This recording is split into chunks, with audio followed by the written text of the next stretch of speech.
Regresamos a Chiquín TV. Vamos a seguir hablando claro y pelado.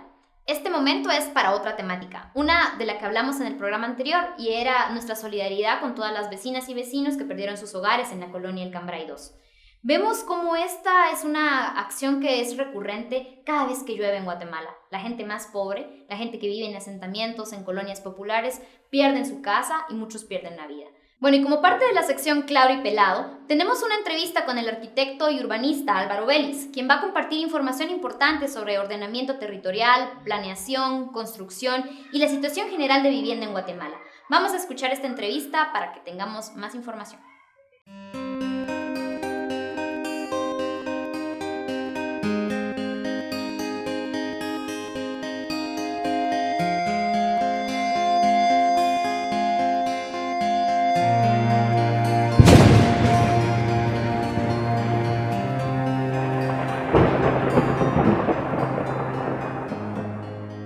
Hablar de catástrofes, si estamos en este momento en el entorno y el contexto de la tragedia terrible de Cambray, no es casual.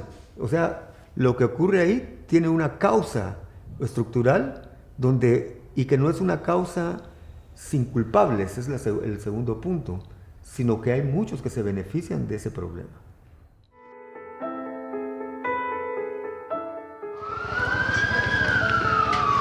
No se mira nada de la colonia y agua, solo un gran volcán de tierra se mira y no dejan nada.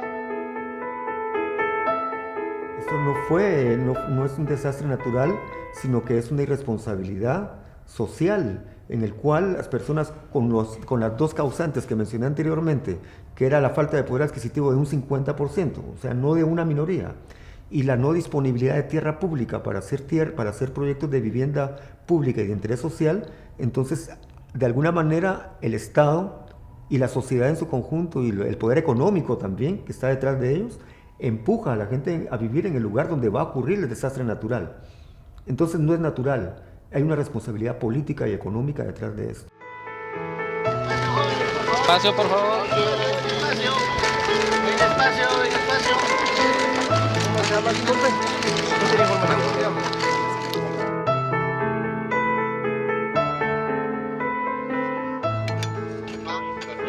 Conred no es vinculante en sus dictámenes, o sea que habría una responsabilidad también ahí de falta de poder jurídico para que cuando Conred diga sí, no o mitigación sea cumplido. Entonces alguien en la Constitución, y sabemos quiénes son, eliminaron ese punto vinculante de Conred. ¿Por qué? Porque aquí sí vienen los intereses un poquito más a detalle. Hay muchos que les interesa esto. Hay desarrolladores privados, hay propietarios privados que tienen estos terrenos que no los podría vender para nada, que no tienen ningún significado, pero como nadie les está diciendo no puedes hacer esto, entonces los fraccionan y los venden. Es el caso de Cambray.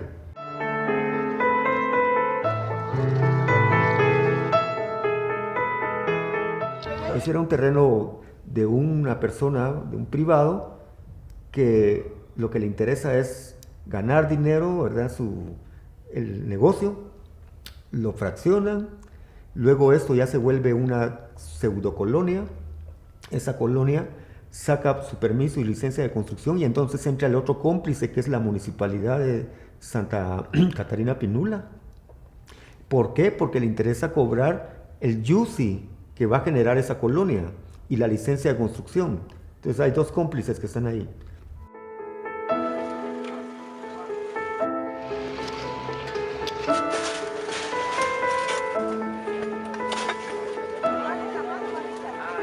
Entonces ahora lo que han hecho en Cambray es que encontraron un terreno de extinción de dominio y entonces los trasladaron allá y entonces ya hablan de la igualdad y ya no está resuelto. No está resuelto. Esto solo es un tema, digamos, de inmediatez, de emergencia humano que hay que resolver en su momento, pero ahí no se ha resuelto nada.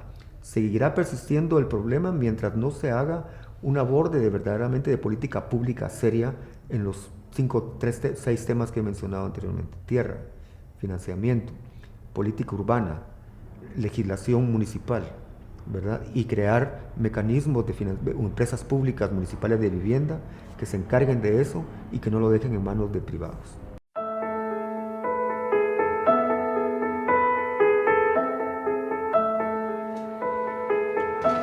Lo primero que hay que decir es que la ciudad de Guatemala presenta una desigualdad crítica, crónica podemos llamarla, que técnicamente se llama segregación socioespacial. Es decir, que la ciudad produce permanentemente una punta, un iceberg, por llamarlo así, de riqueza en zonas como las zonas hoteleras, las zonas financieras, las zonas que dan un ligero toque de ciudad colonizada por Estados Unidos, y por otro lado dejan una gran mayoría fuera de ese desarrollo en barrios empobrecidos, asentamientos humanos en barrancos, drenajes a flor de tierra en las cuencas. Y entonces ese es el problema fundamental de la ciudad de Guatemala, es la desigualdad. A nivel nacional tenemos un déficit de aproximadamente 1,5 millones de unidades de vivienda. Lo cito directamente de memoria de Conred, 500,000 personas en riesgo en la ciudad. Y en la ciudad tenemos 248 asentamientos según estadísticas de la Municipalidad de Guatemala, y a nivel nacional están aproximadamente unos 480 asentamientos. Entonces tenemos 250 asentamientos, digamos, algunos en mayor o menor riesgo en la ciudad de Guatemala, y esos son los que justamente están situados en las zonas que llamábamos de zonas de segregación socioeconómica, socioespacial, y están justamente en las cuencas del río de las Vacas, el río Pinula, lo que está también que vimos como en Cambrai, por ejemplo. Yo creo que ahorita el poder somos los ciudadanos, no el Ejecutivo. Lo que aprendimos en los últimos 5 o 6 meses que estuvimos desde el 25 de abril es que el poder ciudadano ahora sí tiene una voz. Y entonces, a partir de esta elección y la toma de posesión el 14 a las 14, quien toma el poder somos los ciudadanos, no importa qué presidente esté. Nos toca a nosotros ahora sí ejercer el poder de veto, el poder de iniciativa. Temas de vivienda tenemos que proyectarlos, defensa del territorio, defensa de la ciudad, defensa de la educación. Nosotros, a ese ejecutivo, gane el que gane. Ninguno de los dos lo va a resolver, en mi opinión. Somos nosotros la novedad el 14 a las 14. Necesitamos tierra, mucha tierra pública para hacer proyectos. Eso requiere una postura política en la cual no te dejes mangonear por el gran poder empresarial. Eso es lo que se necesita. Y si la presidenta o el presidente no lo quieren hacer, nosotros tenemos que imponérselo. Ese es mi mensaje. Muchas gracias.